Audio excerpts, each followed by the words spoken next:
बीड जिल्हा पुन्हा एकदा हादरवणारी धक्कादायक घटना समोर आली। ज्या नात्यावर विश्वास ठेवला जातो त्याच नात्यांनी एका 15 वर्षीय अल्पवयीन मुलीचं आयुष्य उद्ध्वस्त केल्याचा संतापजनक प्रकार उघडकीस आलाय। पीडित मुलीच्या तक्रारीनुसार शेळ्या चालण्यासाठी गेलेल्या शाळेत जात असताना चुलत भाऊ तिच्यावर वारंवार जबरदस्ती करत होता। एवढंच नाही तर घरात एकटी असताना सख्या आजोबांनीही तिच्यावर अत्याचार केल्याचा गंभीर आरोप करण्यात आलाय।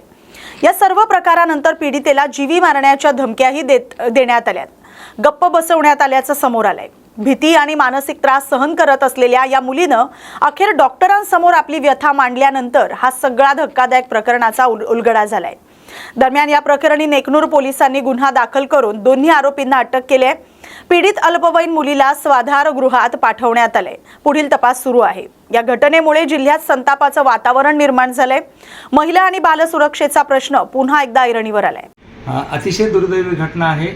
15 वर्षाची मुलगी आहे आणि काही दिवसापूर्वी तिच्या चुलत भावाने तिच्यावर लैंगिक अत्याचार केला शेळ्या चारत असताना, आणि आता आईवडील रेतीच्या कामाला गेलेत हे पाहून तिच्या सख्या आजोबाने तिच्यावर लैंगिक अत्याचार केला। म्हणजे घरामध्ये चुलत भाऊ आणि आजोबा अशा दोघांनीही तिच्यावर अत्याचार केला।